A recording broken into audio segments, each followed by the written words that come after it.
Hi, I'm Mitch Gallagher. Welcome to Sweetwater's Guitars and Gear. This time out, we've got a tiny amplifier with huge tones, and we've got a Leslie simulator for you to check out as well. Let's dive in.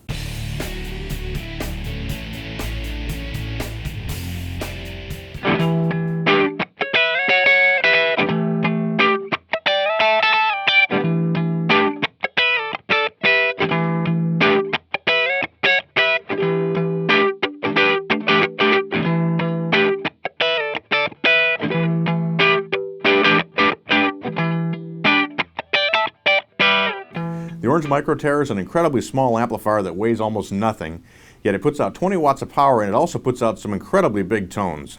The Micro Terror is a straightforward amplifier. It has a gain control, a volume control, and a tone control, so it's very easy to dial in the sounds that you want. It also has an input for an MP3 player, an iPod, or whatever you might be using, and it has a headphone jack as well for silent practice. Now it puts out 20 watts of power, and what they're using is an FET power amp that's been voiced to sound like tubes. But for real tube tone, it also has a 12AX7 tube in the preamp section. So when you're turning up the gain control, you're really getting that tube flavor out of it. Now the nice thing is, as you turn up the volume control and as you start driving the power amp harder, it also breaks up in a very nice, pleasing way. It doesn't sound solid state. They've really voiced it to accurately recreate the sound of tubes in that power section. I'm playing a custom-made guitar with P90 pickups in it, and if we start with the gain control set to about 9 o'clock, we've got a nice clean tone.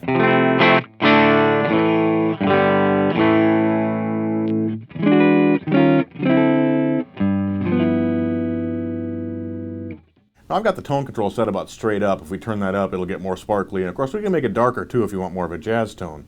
There's quite a bit of volume available here. I've got the volume really just barely cracked open, and we're in a small room, and it's plenty loud for listening in this space. Now we'll turn the gain up to 50%.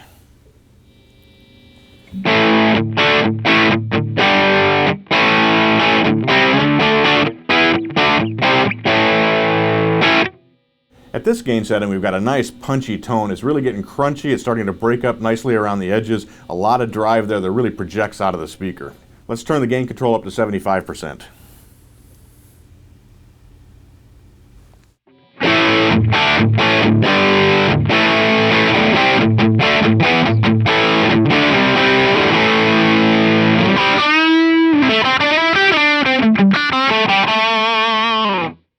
That's a nice fat sound with a lot of bottom end. It really gets chunky sounding when you're playing rhythms.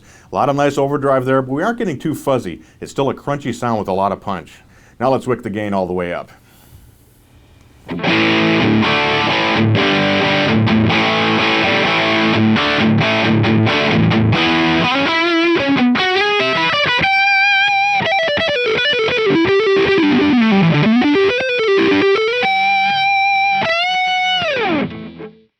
Lots of gain available there. We're pushing well into that metal territory, but a lot of bottom end. There's still a lot of articulation from string to string as well, and we're not losing the punchiness. It's still nice and tight on the bottom end. If you're looking for the lightest weight amplifier possible that still puts out plenty of power for practicing, even for rehearsals, or to take on stage if you're miking up your amp, the Micro Terror has to be one that you check out. Because this amp sounds great, it's very portable, and has enough power for all those situations.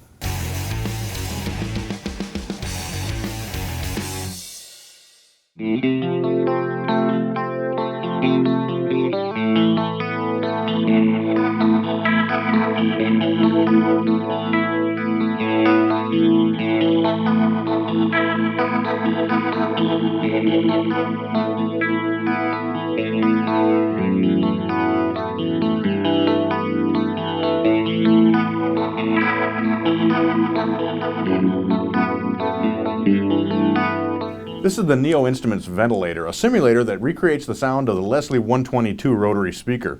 Now the Leslie 122 had two speakers in it actually. There was a bass speaker that had a rotary drum that circled around it. Then it had a rotary horn on the top that reproduced the high frequencies that also spun around. Those two drivers actually spin at different speeds. So what the Neo Ventilator actually does is recreate both of those. It simulates and models both of those. So you get a very realistic effect of that lower frequency rotor working against that higher frequency horn. Now the realism extends beyond that. A real Leslie has two different speeds, a fast speed and a slow speed. When you hit a switch, it mechanically has to ramp up to the faster speed or slow back down. The ventilator simulates that same thing when you hit the slow-fast switch. The Leslie 122 also has a tube preamp in it, and one of the classic sounds is really to crank that up and get it to break up and go into overdrive. We have a drive control on the ventilator that simulates that as well. It continues beyond that. There's a modeled microphone in the ventilator to recreate the realistic sound of putting a microphone on the real Leslie, and you can determine the distance of that using the distance control. So you can put it up real tight and close, which gives you a nice present sound, or you can pull a little farther away that brings a little bit more of that distance in, makes the sound a little bit smoother and not quite as choppy. The ventilator is set up so you can use it with either keyboards or guitars. We're in the guitar setting right now, which has no speaker simulation. It's designed to feed a guitar amp. I'm running into the Orange Micro Terror and then into a Celestion speaker inside the Line 6 cabinet. But if you use it in the keyboard setting, there's a speaker simulator added to the circuit, and so you can run that direct into a mixing console or a recorder. The sound you heard during the intro to this section was the basic sound of a Leslie 122 with a clean setup. We had the rotors set about medium speed. We had the acceleration set to about medium speed. Now let's listen to it with the microphone pulled back just a little bit and with the drive control cranked up.